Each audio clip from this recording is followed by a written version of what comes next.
Na sequência ao nosso estudo, do livro Merecer Ser Feliz, agradecendo sempre a oportunidade bendita do trabalho, podemos nos reunir em nome do nosso mestre, aprendendo um pouquinho mais da sua doutrina. E hoje, dia 9 de maio, comemorando o Dia das Mães, então aproveitamos para parabenizar todas as mães, elas possam manter em seus corações a paz, a harmonia, a tranquilidade, e que a nossa grande Mãe Maria possa estender o seu manto de proteção sobre todas elas. E o capítulo de hoje que nós vamos estar estudando, que é o capítulo 27, já estamos terminando o livro, fala sobre a felicidade dos responsáveis. É bem interessante porque nós estudamos bastante nas 2 últimas semanas a respeito do sentimento de culpa.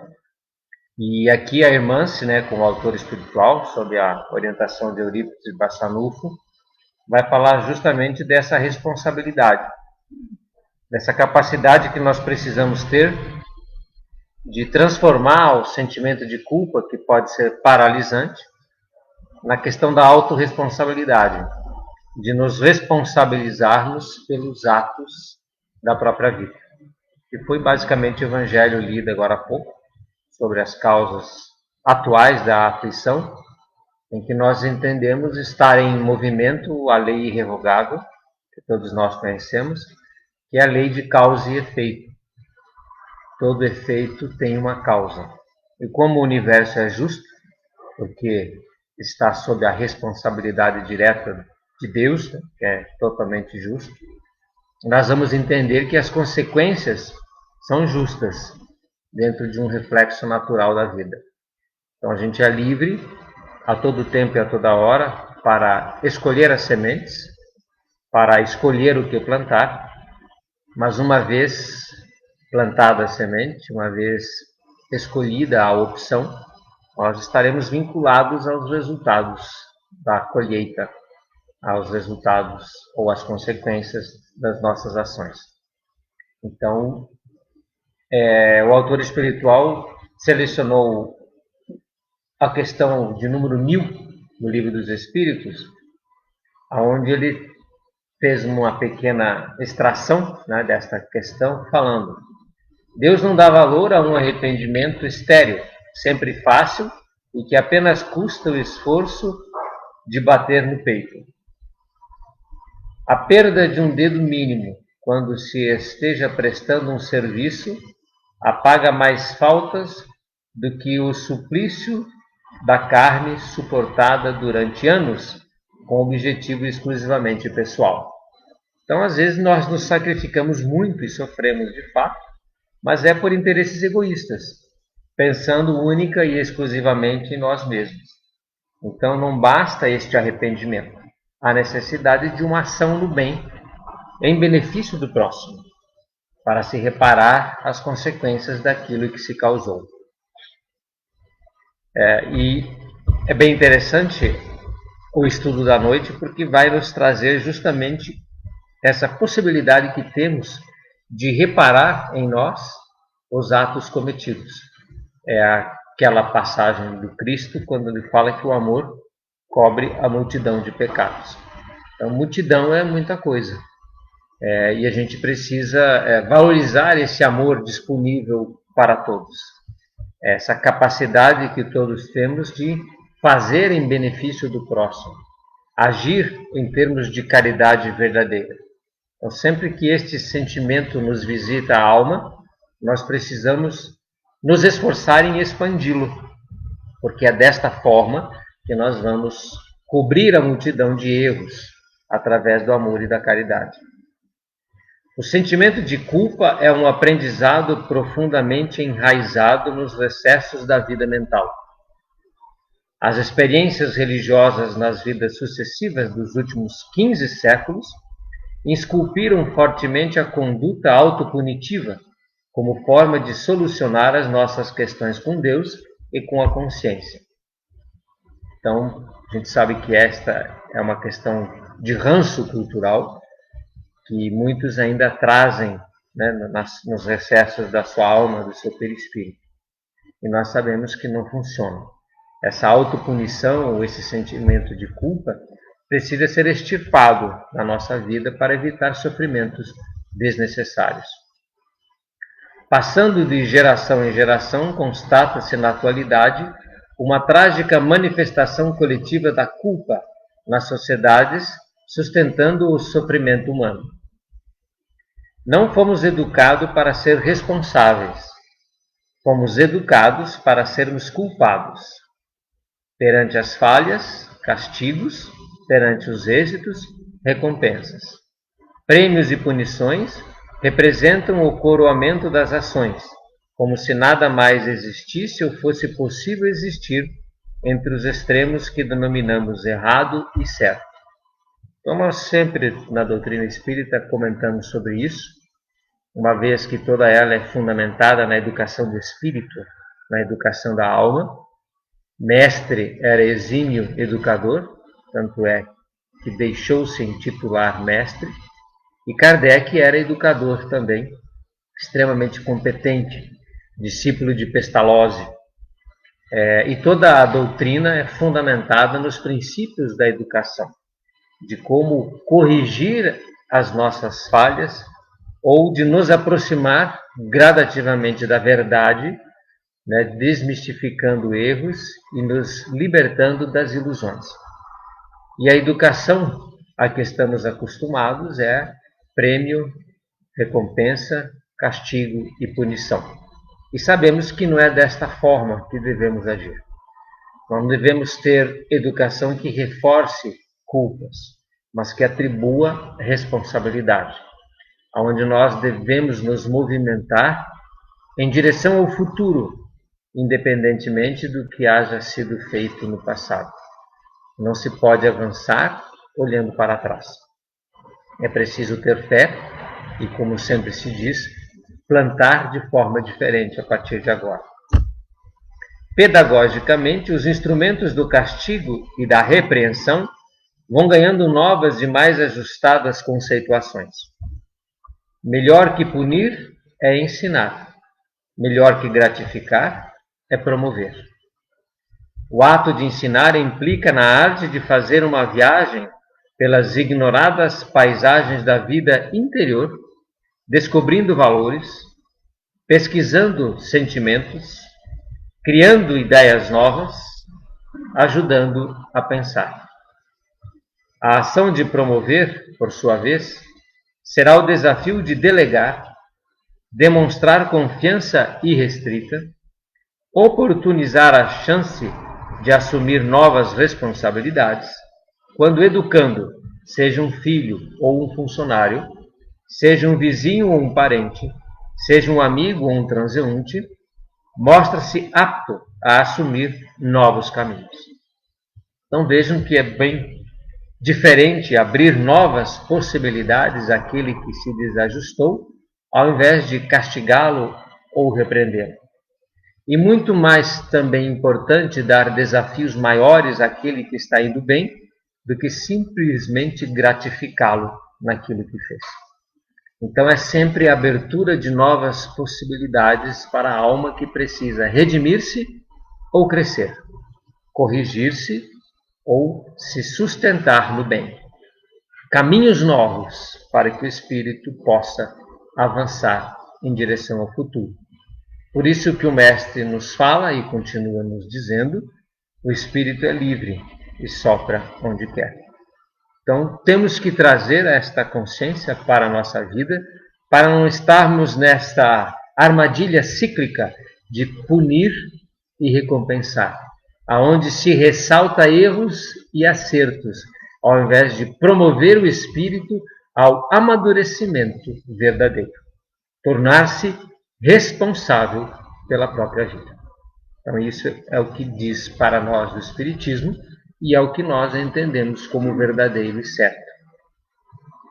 Assim, à luz da pedagogia da esperança e do bem, ensinar é abrir caminhos para a liberdade e promover é convocar a maior maturidade através de obrigações mais amplas. Foi o que nós falamos, né, com outras palavras. Então, à luz desta pedagogia, ensinar é abrir caminhos para a liberdade e promover é convocar a maior maturidade através de obrigações mais amplas, dar ao espírito novas responsabilidades, para que ele possa evoluir. A criança educada nesses moldes aprenderá a lidar melhor com as suas emoções perante as falhas e os fracassos, buscando responder pelos seus atos, reparando caminhos, ao invés de manter-se na postura de queixume e desvalor pessoal, que não leva a nada. Ficar reclamando, ficar dizendo que não deveria, que não podia, sentir-se com baixa autoestima por conta de erros cometidos. Isso faz com que nós estagnemos a vida e fiquemos olhando para os atos cometidos sem movimentar braços e pernas em direção à solução dos próprios problemas. Então, reparar caminhos ao invés de ficarmos estagnados. Como diz Jesus em outras passagens, uma vez colocada a mão à charrua, não devemos olhar para trás. Avança-se, apesar dos erros, apesar das ilusões. É caminhando que se ajusta o passo. Só conseguiremos ajustar o passo enquanto caminhamos. Na verdade, não há caminho. O caminho se faz pela vontade do Espírito. Onde há uma vontade, há um caminho. Será alguém ativo perante si mesmo. Então, atividade, proatividade para não ficar estagnado. Vai se arrepender, mas não se consumirá em maus sentimentos. Ao contrário, procurará trabalhar consigo as legítimas emoções que caracterizam uma ação de caridade a si próprio. Eis a palavra que define com exatidão o nosso remédio nos problemas da culpa: caridade. Então, isso já está exaustivamente escrito, detalhado e exemplificado no Evangelho segundo o Espiritismo, tanto na vida do Mestre Jesus, quanto em todos os exemplos trazidos por aqueles que o seguiram. Tanto é que o capítulo 15 do Evangelho segundo o Espiritismo nos fala que fora da caridade não há salvação. E existem muitas mensagens nos falando da importância da caridade. Não é à toa. É através do exercício no bem que vamos vencer as nossas dificuldades. Emmanuel, em uma das suas mensagens, chega a falar na couraça da caridade, dizendo que é quando o espírito está ativo na caridade, ele se protege com uma couraça, impedindo ser atingido por maus pensamentos, por situações ruins, pelo mal em si, que costuma se insinuar nas almas que se estagnam ou naquelas que encontram na preguiça ou na culpa um refúgio. É preciso avançar. Tanto é que, em relação à caridade, nós falamos aqui, quando o senhor Allan Kardec perguntou aos bons espíritos, na questão 886, de O Livro dos Espíritos, sobre qual seria a visão de Jesus sobre a caridade, tivemos uma das mais vivas e completas indicações para a felicidade humana nos seguintes termos.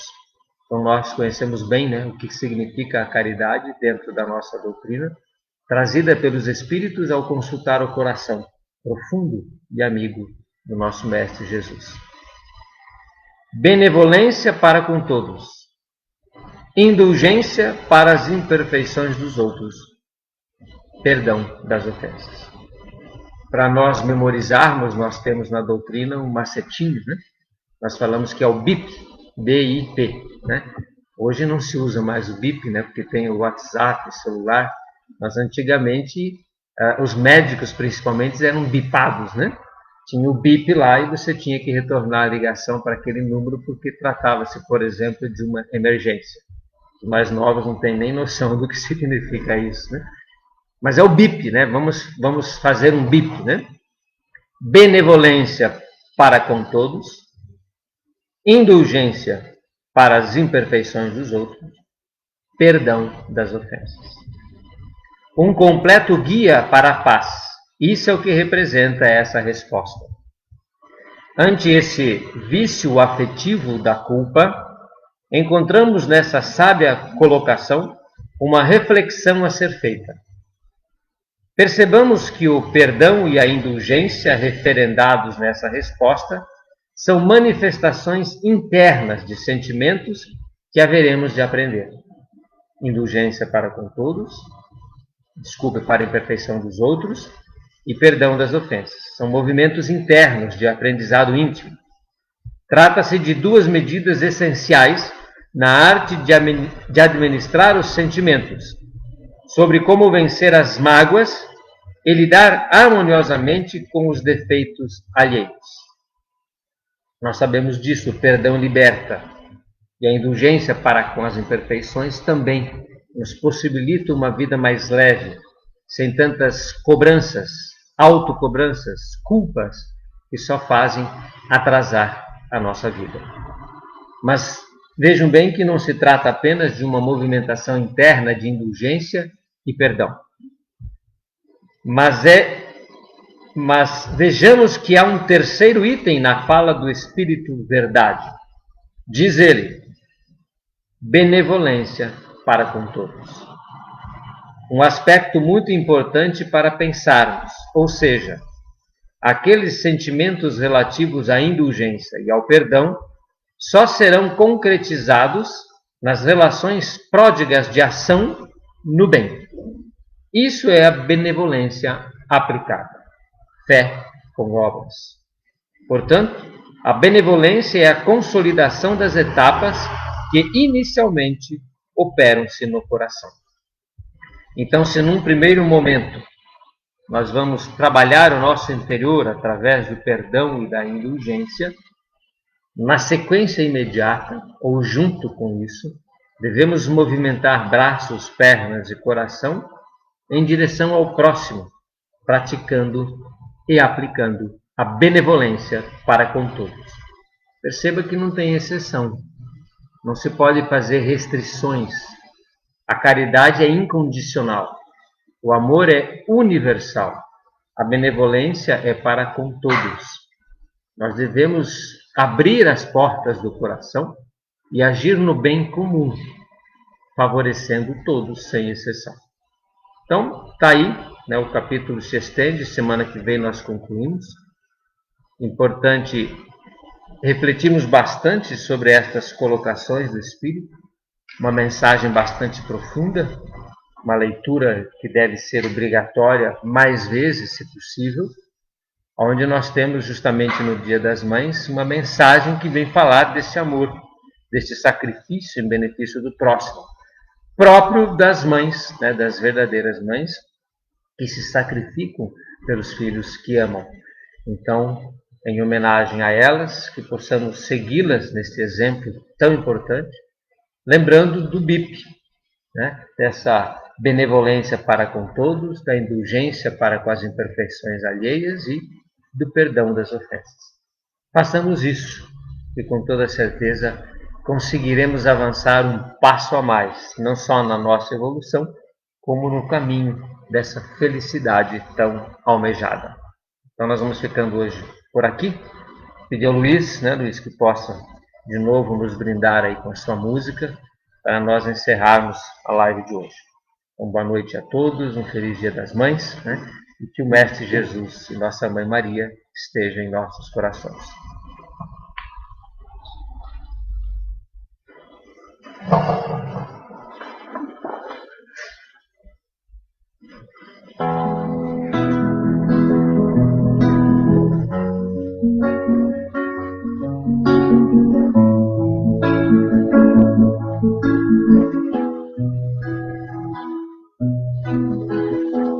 Coração de luz, estrela ao peito, corpo transfigurado em constelação. Pés singelos, joelhos ao chão, lava-pés aos pescadores de ilusão. O que divisam esses olhos límpidos que revelam céus na terra e anjo nas feras? O que plasmaram essas mãos perfeitas que elevam os caídos e curam feridas? Fonte de anjo, voltei a virtude, capitão as divinas revelações. Voz sublime, harmonia, ensinando inovidável as multidões. De ti místicas virtudes, tua boca se abre, Senhor das estrelas. De ti emanam místicas virtudes, tua boca se abre, Senhor das estrelas. E fizeram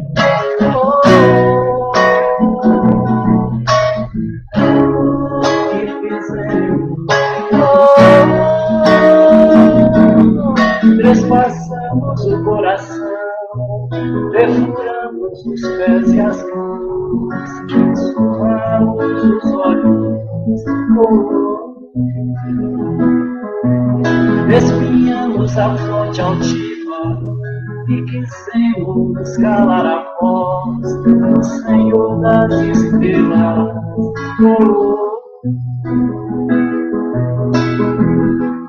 Força do perdão, missão derradeira, coroando um evangelho de morte.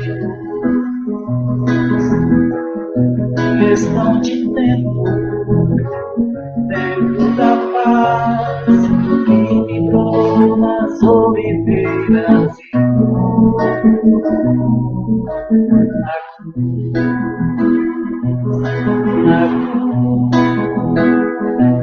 trespassamos o coração, perfuramos os pés e as mãos, surramos os olhos,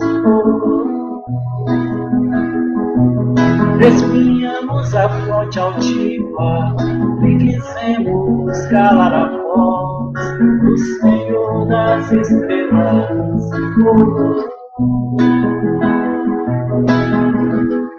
Força do perdão, missão derradeira, coroando um evangelho de morte. Questão de tempo, tempo da paz, que vibrou nas oliveiras.